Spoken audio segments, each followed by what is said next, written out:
څنګه چې کولی شئ چې تاسو په یو چا باندې ګران شئ، د چا خوښ راشئ، ستاسو عزت وکړي، رسپیکټ مو وکړي او په ټولنه کې یو لوړ مقام ولرئ، یو وړتیا خلکو ته ولرئ.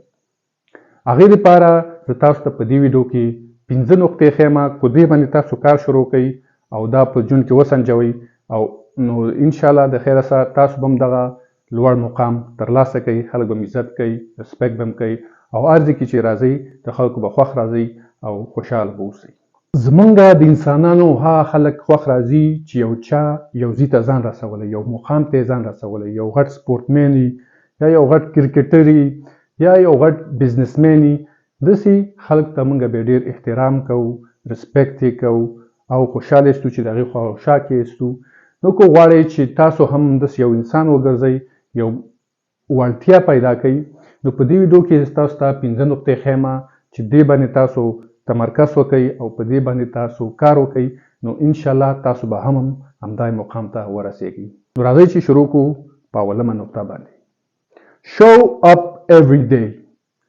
تاسو باید هره ورځ ځان ښکاره کړئ، هغه کار ته کوم کار چې تاسو کوئ. داسې نه ده چې یو کار شروع کوي زیاتره خلک لټي کوي، زه نن بیا وکړم، سبا بیا وکړم، هغه او دغه کوي، هغه کار ته ایسته نیمګړی کې پاتې شي.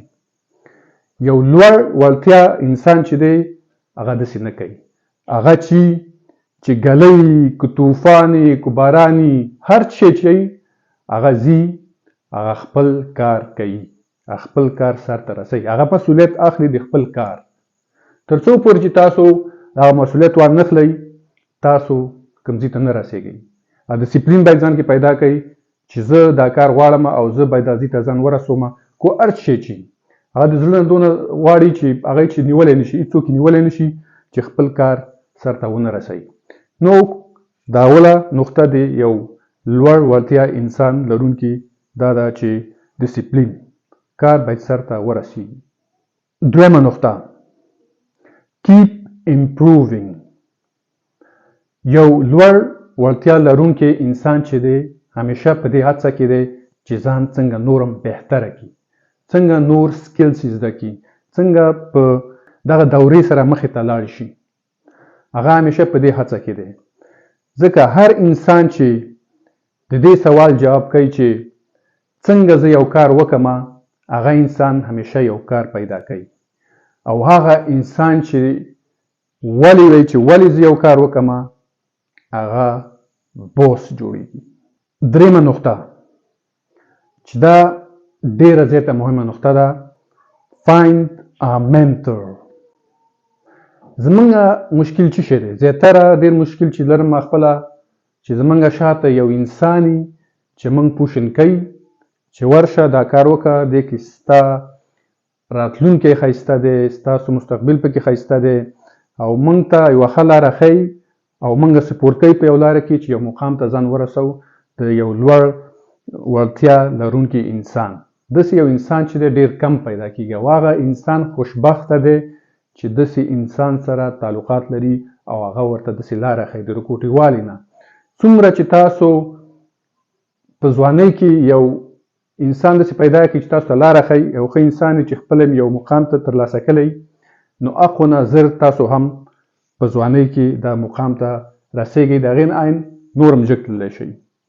خو زمونږ بخت قسمتي دا ده چې دا زمونږ په معاشره کې داسې خلک ډېر کم دي. نو پکار دی چې تاسو داسې یو انسان پیدا کړئ چې هغې یو شی ترلاسه کړي، یو ښه لاره ښیي تا ته، همیشه هغه فالو کوئ، هغې په لاره باندې ځئ چې تاسو ته ښیي او هماغه شانې کار کوئ، نو بیا به ګورئ چې تاسو څنګه غټ غټ مقامونه ترلاسه کوئ. نو ډېر خلک چې دي خپل پلار یا ورور یا تره یا داسې په چم ګاونډ کې چې څوک ورسره دي چا سره چې تعلقات دی، هغه زیاتره هغه خلک چې دي په دغه لیول کې نه دي، هغه ټول کم فکره دي او کم فکر سره چې ته اوسېږي، کم فکر ماحول کې چې ته یې او هماغه شانې فکر به ستاسو هم جوړېږي. نو په کار دی چې تاسو داسې ماحول کې استئ، کوشش وکړئ چې د دې ماحول نه ووځئ، داسې یو ماحول ته لاړ شئ چې هلته های افیکټلی خلک وي، لوړ وړتیا لرونکي خلک وي، هغوی سره تعلقات جوړ کړئ، هغوی سره خواوشا کې کښېنئ او تاسو به خپله د هغې عادتونه او شیونه زده کوئ څنګه چې هغې مخې ته ځي څنګه چې دا مقام یې ترلاسه کړی دی او په هغې فوډ سټیپس باندې چې تاسو لاړ شئ د هغې په قدمونو چې تاسو لاړ شئ نو تاسو هم حتما دغه ځي ته ځان رسوئ. څلورمه نقطه accomplish more than expected. یو چا لپاره لږ کار ډېر وکئ څومره چې هغه تاسو نه توقع لري. مثلا دا کوټه تاسو باید دا پاکه کوئ، تاسو ورسره لږ اکسترا کار وکئ، هغه دهلیز هم ورسره پاک کئ. په دې کې تاسو ښه ښکارئ، ستاسو هغه چا چې درله دا کار درکړی هغه درته عزت هم کوي، رسپیکټ هم کوي او ستاسو خبره هم هغه بې مني. او نه داسې چې لټ اوسېږي، خپل کار وکړي، زر تر زر ځان خلاص کړي او ایسته لاړ شي. څومره چې تاسو یو بل چا لپاره لږ ښه کوئ نو هغونه تاسو په دې باندې ښه ښکارئ. دا د یو لوړ وړتیا لرونکي انسان یو عادت دی چې هغه د خپل د حد نه لږ زیات کار کوي. نو تاسو هم دا عادت ځان کې راولئ، د خپل د حد نه لږ زیات کار یو چا له وکئ یا خپل ځان له وکئ، هر چا له چې کوئ نو تاسو به ډېر وړتیا پیدا کوئ. پنځمه نقطه inspire others. یو لوړ لرونکی انسان چې دی نور خلکو ته خپل معلومات ورکوي، نور خلک موټیویټ کوي، انسپایر کوي چې یو کار چې هغه کوي هغې هم وکړي، هغه ورته ښیي او غواړي چې هغې هم داسې په خپل بخش کې یا خپل ارګانیزیشن کې خپل کارکوونکي ته هم دا وړتیا ورکړي چې هغې هم ځان مخې ته بوځي، خپل چمګاون له دا وړتیا ورکړي چې هغې هم ورسره ښه شي.